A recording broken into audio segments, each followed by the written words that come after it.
The bullet entered his back and tore through his abdomen. It was June 9th, 2019, Santo Domingo, Dominican Republic. A place he called home. A place he believed loved him. David Ortiz had just sat down at the Dial Bar and Lounge, a familiar spot surrounded by friends, when a man approached from behind.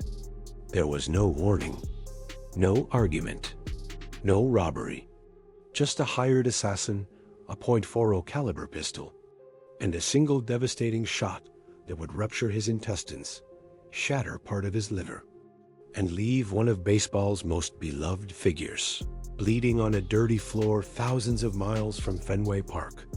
He was 43 years old, retired, finally at peace. Or so he thought. As his blood pooled beneath him, as his friends screamed and chaos erupted, David Ortiz did something that would haunt everyone who heard about it later.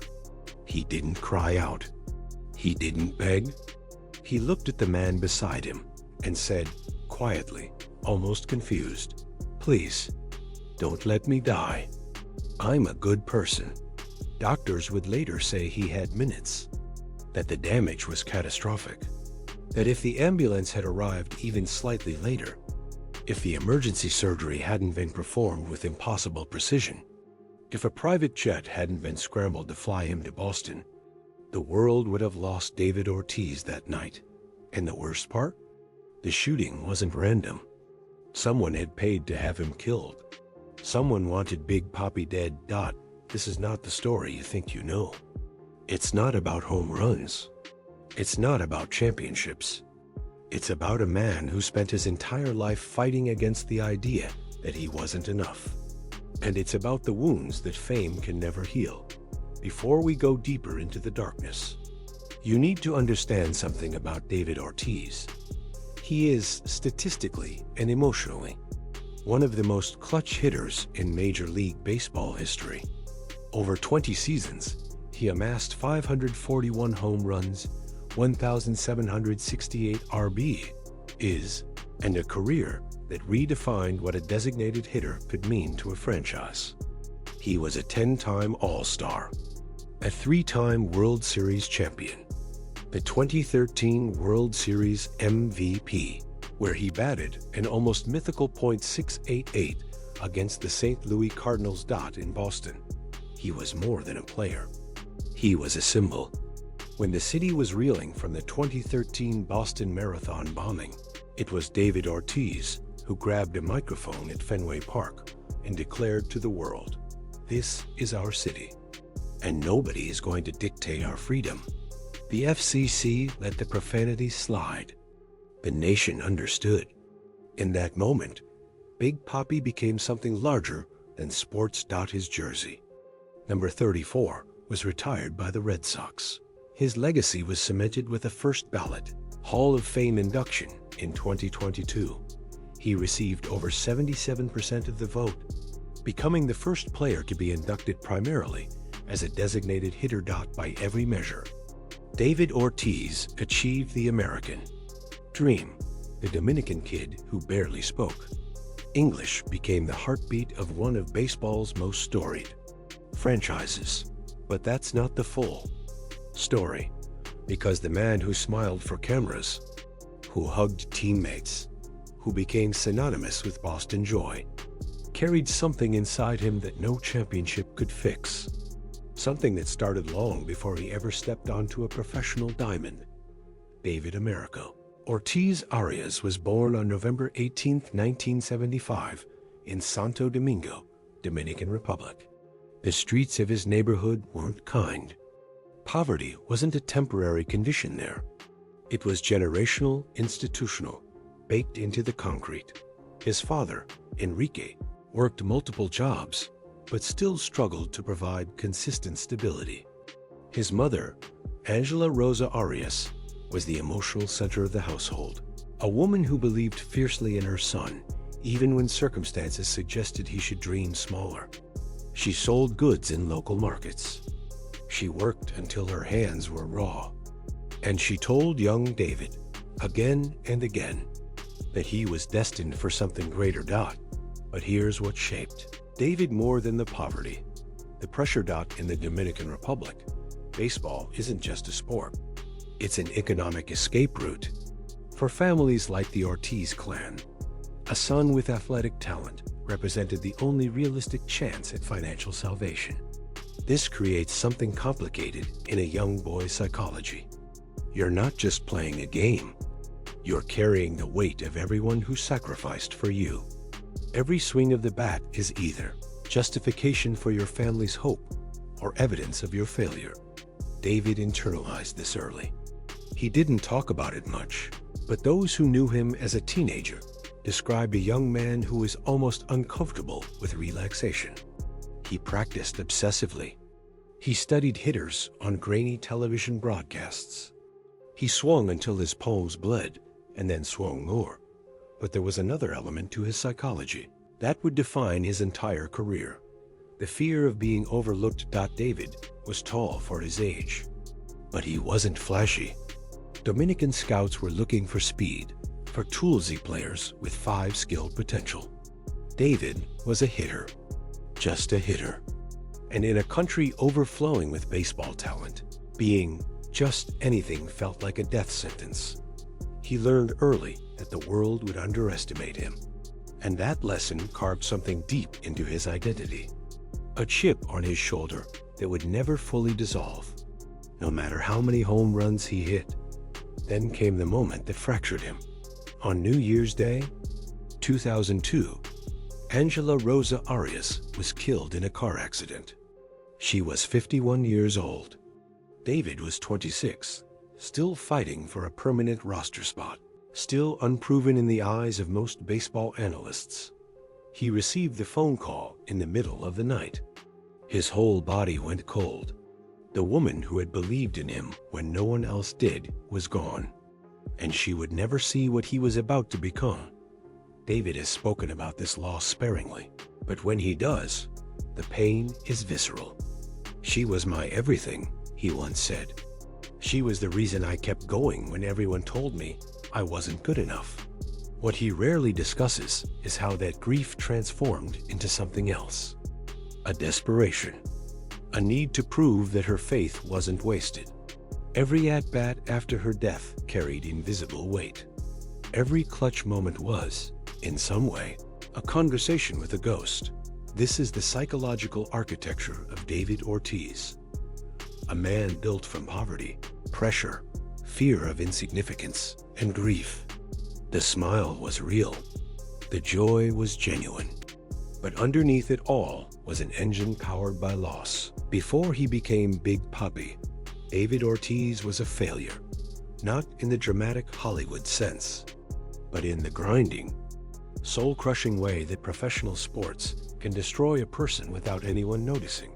He was signed by the Seattle Mariners as an international free agent in 1992 at just 17 years old. The bonus was modest. The expectations were minimal. He spent years in the minor leagues, slowly developing, learning English, adjusting to a country that felt foreign in every way. In 1996, the Mariners traded him to the Minnesota Twins. It was an unremarkable transaction at the time. A young player with potential, but no certainty. He made his major league debut in 1997, appearing in only 15 games. The following years were a roller coaster of inconsistency, injuries, and front office skepticism. The Twins saw him as a platoon player at best. His defense was suspect. His strikeout rate was concerning. And in an era where teams were still figuring out how to value designated hitters, David Ortiz seemed like a luxury Minnesota couldn't afford. In 2002, after 6 seasons of trying to prove himself, after his mother's death, after everything, the Minnesota Twins released him. Let that sink in. The man who would become one of the most feared hitters in baseball history was released by a franchise that didn't believe in him. He was 27 years old. In baseball terms, that's not young. The window was closing. Other teams weren't calling. The dream that his mother had sacrificed for, the dream that his entire family had staked their hopes on, was evaporating. David, later described this period as the darkest of his career. "I didn't know if I was ever going to play again," he admitted. "I started thinking maybe everyone was right. Maybe I wasn't good enough." The silence of that offseason was deafening. No contract offers. No interest. Just a man sitting with his failure, wondering if everything had been for nothing. What the baseball world didn't know was that David Ortiz was also battling something he couldn't explain. A fog, a heaviness that went beyond normal disappointment. In retrospect, it's clear he was experiencing a depressive episode, though he wouldn't have had the language for it at the time. Dominican machismo doesn't encourage men to discuss mental health. You suffer in silence. You push through. So he did. But the scar tissue was forming. The phone call came in January 2003. It was the Boston Red Sox. They were offering a minor league contract with an invitation to spring training. No guarantees. No promises. Just an opportunity to prove himself one more time. David took it.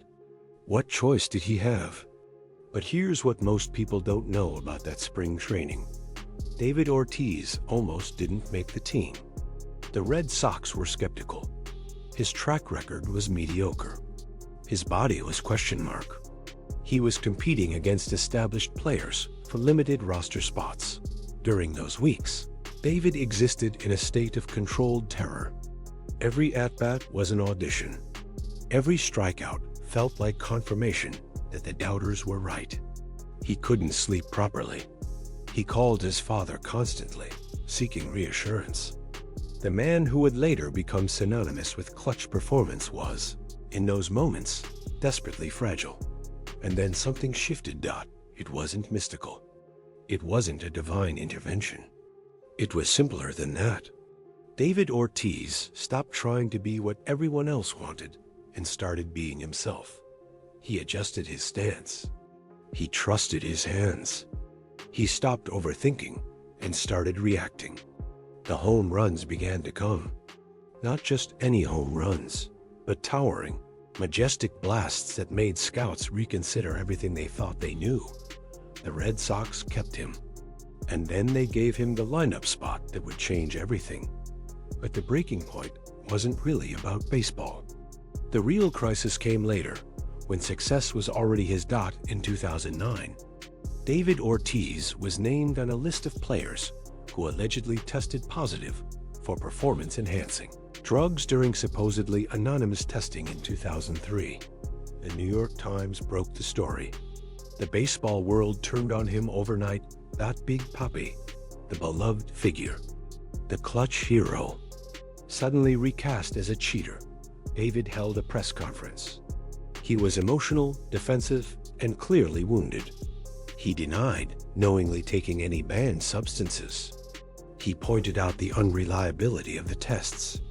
He asked for understanding, but the damage was done. A significant portion of the public decided he was guilty. His legacy, the thing he had built through years of impossible moments, was permanently stained in their eyes. What the cameras didn't capture was what happened after. The private rage, the sense of betrayal, the sleepless nights wondering if everything he had accomplished would be dismissed. David Ortiz, who had already learned that the world was eager to doubt him, now had proof that validation could be stripped away in an instant. "That was the loneliest I've ever felt," he would later admit. "People who said they loved me were suddenly looking at me different.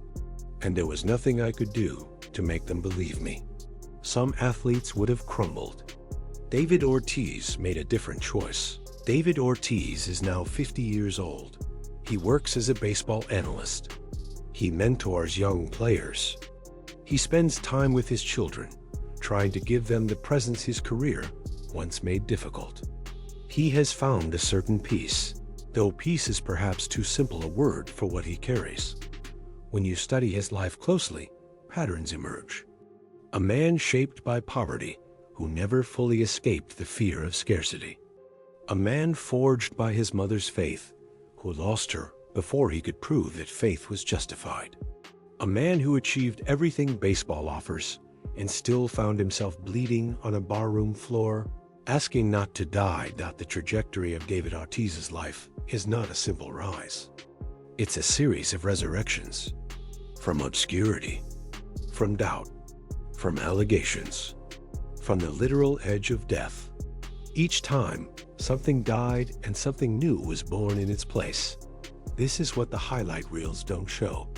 The greatness we celebrate is always built on a foundation of suffering. The clutch moments that thrilled millions were powered by a fear of insignificance that began in a poor neighborhood in Santo Domingo. The smile that made him beloved was sometimes a mask for grief that never fully resolved.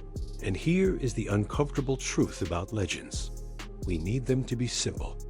We need their stories to confirm that talent plus hard work equals success, that good things happen to good people, that the universe rewards the deserving.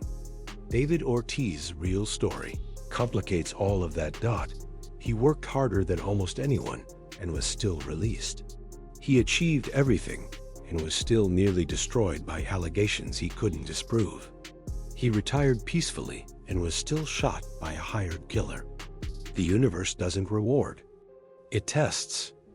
What separates David Ortiz from the countless players who never escaped the minor leagues? The thousands who gave up after being released, the many who let controversy define them, is something harder to measure than batting average. It's a refusal to be defined by the worst things that happened to him. It's a choice made again and again to interpret setbacks as chapters rather than endings. As he enters his 50s, David Ortiz carries all of it. The glory and the wounds, the championships and the divorce, the standing ovations and the sleepless nights, wondering if he was really good enough. This is the full story of Big Papi, not the sanitized version, not the sports narrative edited for television. The real one, the one where pain and triumph are not opposites but partners. And perhaps that's the final lesson of his life. Greatness isn't the absence of suffering. It's the willingness to keep playing anyway. To step into the batter's box after your mother dies. To take the field after the world calls you a cheater. To learn to walk again after someone tries to murder you. David Ortiz was never supposed to become a legend. Every system told him he wasn't enough. He became one anyway. And that, more than any home run, more than any championship ring, is why his story matters. The stadium lights have dimmed. The crowds have gone home. But somewhere in Boston, in Santo Domingo, in the hearts of everyone who watched him defy expectation after expectation, David Ortiz remains. Not as a statue, not as a memory, but as proof that the human spirit, when it refuses to surrender, is capable of things that statistics can never capture. Some players are remembered for what they achieved. David Ortiz will be remembered for what he survived. And in the end, perhaps that's the only legacy that truly lasts.